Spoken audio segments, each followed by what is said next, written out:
Hello, and welcome to our Wednesday night Bible study here at St. Paul's Church of the Nazarene. I will be taking over for Pastor Levi for the next couple of weeks, but we will still be continuing our study of Revelation, and today we will be in Revelation 14.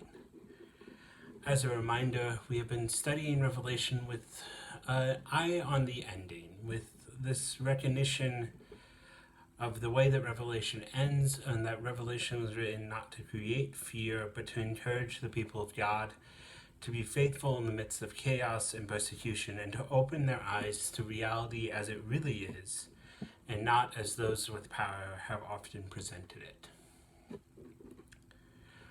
With that in mind, hear the word of the Lord from Revelation 14.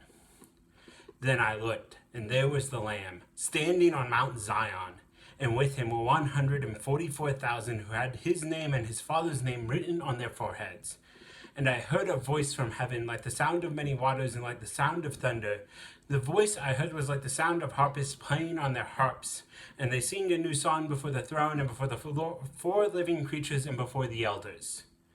No one could learn that song except the 144,000 who have been redeemed from the earth. It is these who have not defiled themselves with women, for they are virgins. These follow the Lamb wherever he goes. They have been redeemed from humankind as firstfruits for God and the Lamb, and in their mouth no lie was found, for they are blameless. Then I saw another angel flying in mid-heaven with an eternal gospel to proclaim to those who live on the earth, to every nation and tribe and language and people. He said in a loud voice, "Fear God and give him glory, for the hour of his judgment has come, and worship him who made heaven and earth, the sea, and the springs of water." Then another angel, a second, followed, saying, Fallen, fallen is Babylon the Great. She has made all nations drink of the wine of the wrath of her fornication. Then another angel, a third, followed them, crying with a loud voice, "Those who worship the beast and its image and receive a mark on their foreheads or on their hands, they will also drink the wine of God's wrath, poured unmixed into the cup of his anger, and they will be tormented with fire and sulfur in the presence of the holy angels and in the presence of the Lamb. And the smoke of their torment goes up forever and ever. There is no rest day or night for those who worship the beast and its image, or for anyone who bears the mark of its name." Here is a call for the endurance of the saints, those who keep the commandments of God and hold fast to the faith of Jesus. And I heard a voice from heaven saying, "Write this, blessed are the dead who die in the Lord from now on." "Yes," says the Spirit, "they will rest from their labors, and their deeds will follow them." Then I looked, and there was a white cloud, and seated on the cloud was one like the Son of Man, with a golden crown on his head and a sharp sickle in his hand. Another angel came out of the temple, calling with a loud voice to the one who sat on the cloud, "Use your sickle and reap, for the hour to reap has come, because the harvest of the earth is fully ripe." So the one who sat on the cloud swung his sickle over the earth, and the earth was reaped. Then another angel came out of the temple in heaven, and he too had a sharp sickle. Then another angel came out from the altar, the angel who had authority over fire, and he called with a loud voice to him who had the sharp sickle, "Use your sharp sickle and gather the clusters of the vine of the earth, for its grapes are ripe." So the angel swung his sickle over the earth and gathered the vintage of the earth, and he threw it into the great winepress of the wrath of God. And the winepress was trodden outside the city, and blood flowed from the winepress as high as a horse's bridle for a distance of about 200 miles. This is the word of the Lord. Thanks be to God. As we began in Revelation 14, we encountered two images that are not new in Revelation. We've hit them before. We have the Lamb and the 144,000. So before we go any further, it's important that we take some time to review how these symbols have already appeared. So the Lamb first appeared in Revelation 5 when we encounter the lion of the tribe of Judah, the root of David, who has conquered, and is at the same time the Lamb standing as if it had been slaughtered. The first half of this imagery really suggests this Davidic Messiah who would rule in power, But then with the second half, we are reminded that God's power is demonstrated not in domination, but in self-sacrificial love of the crucified Messiah and in the resurrection. The 144,000 first appeared in Revelation 7. And the number 144,000 is a result of multiplying 12 by 12, by 10, by 10, by 10. And since 12 represents the whole people of God based on this number of the 12 tribes of Israel, and with 10 as a number that represented completeness, the 144,000 represent in this image the whole people of God. But the way it appears in Revelation 7 is also important because it appears in the form of a census. And this helps us see where much of the imagery in chapter 14 comes from. See, in the Old Testament and in ancient times, a census was taken for the purpose of counting the number of able-bodied men available for war. This is why, in Revelation 14, we read, "It is these who have not defiled themselves with women, for they are virgins." This is not primarily about sexual purity. It is more of a reference to the Old Testament requirement for ritual purity, which included abstinence from sex for a time before fighting in a holy war. So there is this element of moral purity and faithfulness to God embedded in this imagery, and also the image of, in contrast with the imagery of adultery that is often used to refer to religious unfaithfulness. So the overall image we have here in these first 5 verses is that of the Lamb and his followers, the 144,000, standing on Mount Zion as an army in opposition to the dragon and to the 2 beasts from Revelation 13. There's another important aspect of this imagery that in these first 5 verses. The 144,000 have the name of the Lamb and of the Lamb's father on their foreheads. If we think back to the end of Revelation 13, the mark of the beast and of its name was placed on the foreheads or the right hands of everyone. And those who refused were killed. And the important thing about these locations of the forehead and the right hand are that the right hand is the public hand in which you shake hands and you interact with other people, and the forehead is also public. These are public. This is a public marking of who they belong to. Do they belong to the beast or to the lamb? It is one or the other. It is marked publicly by their very lives. This is to say that one's public life clearly identifies whether one stands with the beast or with the lamb. And so John is presenting his readers with this choice. Do you stand with the beast or do you stand with the lamb? They are also contrasted with the beast by this fact that no lie is found in their mouths, while the second beast deceives the inhabitants of the earth. Because of this, they are blameless. This is to say, they are faithful and true witnesses to the Lamb and to the Lordship of God. There's one last image that appears about the 144,000 that is very significant. That is, that they are the first fruits for God and for the Lamb. There are 2 real things that this begins to symbolize. First, as first fruits, they are the beginning of a wider harvest. The first fruits are not the end of the harvest, they are the beginning. And this means that although they symbolize the complete people of God who faithfully stand with the Lamb in opposition to the destructive and deadly forces of the beasts and the dragons, they are not the end of the people of God. More will join them. So they are the complete, and yet there is a continual adding to them that still makes them the complete people of God. And this is symbolized in harvest. This means they are a symbol of the wider harvest, which will this harvest imagery will come up again later in the chapter. Secondly, this language of first fruits calls to mind the sacrificial nature of the way that they stand with the Lamb. Just as the Lamb is one who bears the marks of slaughter, they too are sacrificial. In the Old Testament, the first fruits was a sacrifice offered to God at the beginning of the harvest. So trusting that God would faithfully provide the rest. And so again, this imagery of they are not the end, they are the beginning, and there is more to come. But at the same time, it is sacrificial. It is saying that the 144,000 may very well suffer and die at the hands of the beast, following the Lamb wherever he goes, even unto death.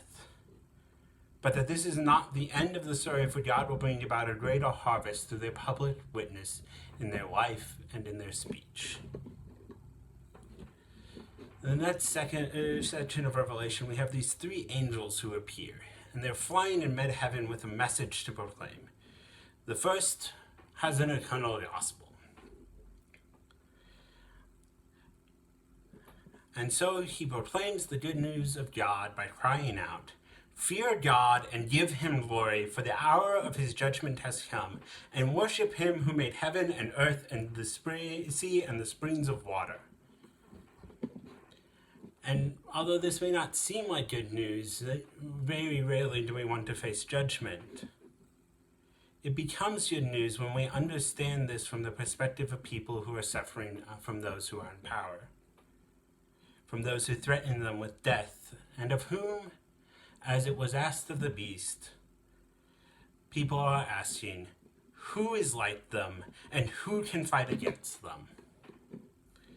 If we understand this judgment as a condemnation of the beast and of the evil ways of destruction and death that the beast embodies, it is indeed good news.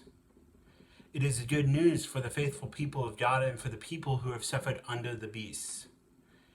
God is coming to judge and to end evil, to throw down the beast, and to establish God's kingdom of justice and peace. And we can join in that kingdom by simply giving God proper glory, reverence, obedience, and worship. By worshiping the Creator rather than the beast. And so the second and the third angels continue this message with their own proclamations of God's judgment. The second angel announces the fall of Babylon the Great. And while this fall will be explored in greater detail in a later chapter, for now it is important to notice that for John, Babylon is a symbol primarily of Rome and of the type of empire that Rome embodies. Like Rome, Babylon was the capital of a major world political, militaristic, social, economic, and cultural power. They had threatened and oppressed the people of God and killed many of them. And so John takes this Old Testament symbol of Babylon and uses it to speak of Rome in his day. The Empire of Babylon and the Empire of Rome. And it talks about her fornication, which in the prophets is a way of speaking of idolatry and of religious unfaithfulness. And so, but details aren't really here about what that means yet. But as we get into the later chapters of Revelation, we will get a very detailed description of what this looks like and of the response to her fall, to the fall of Babylon. Then we get the third angel. And the third angel announces the punishment of those who worship the beast and receive the mark of its name. That is to say, the third angel announces the fall of those who are seduced by the empire, by the beast, who follow in its ways and live their public lives in accordance with its rules and not in accordance with the way of God.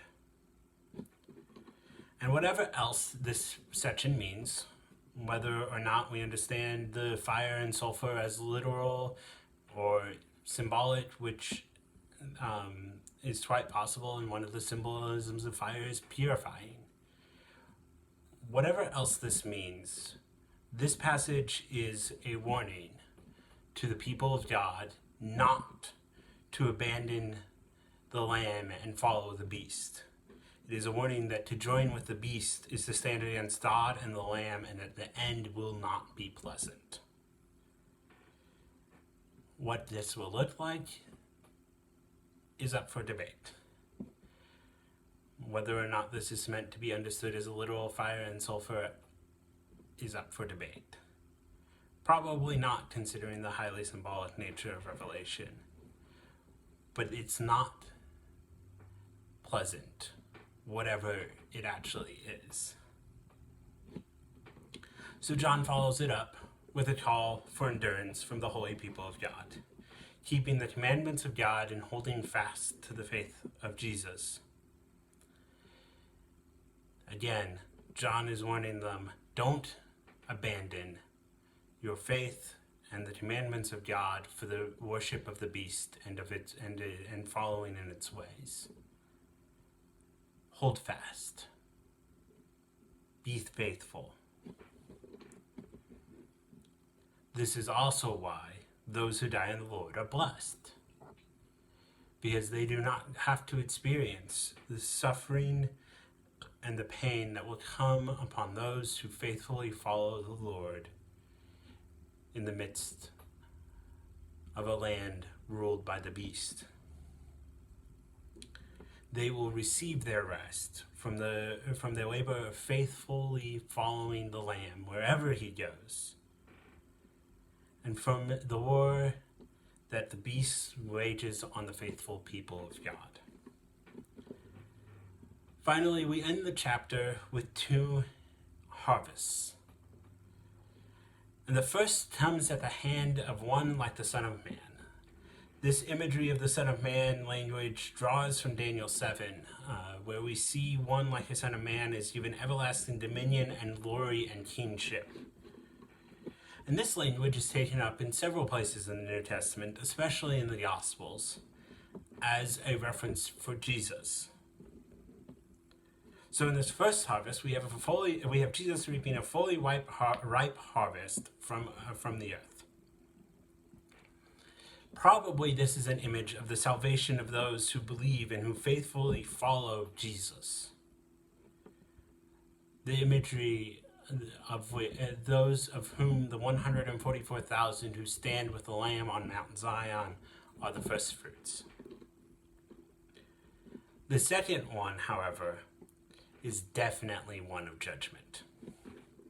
It is judgment again on those who worship the beast and its image and who receive the mark of its name.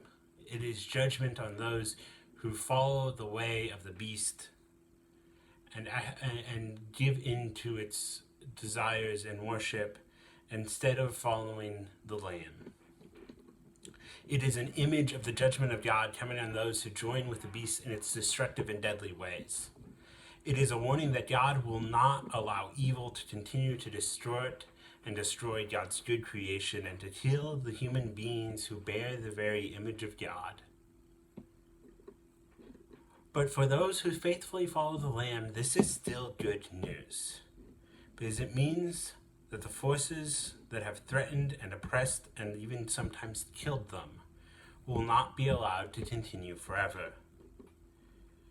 In this imagery of the two harvests, John is declaring that the end of the beast and of those who seek to be like it in its death-dealing and destructive ways is coming soon, but that there is salvation for those who will follow the Lamb wherever he goes, even if that means to death at the hand of the beast.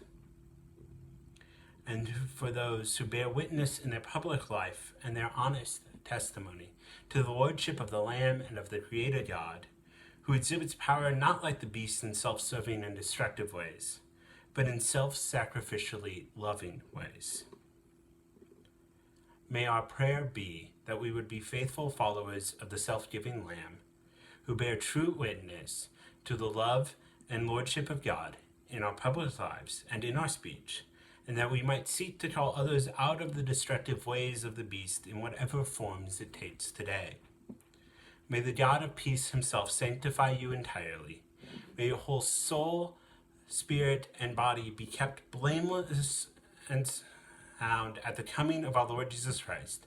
The one who calls you is faithful, and he will do it. Thanks be to God.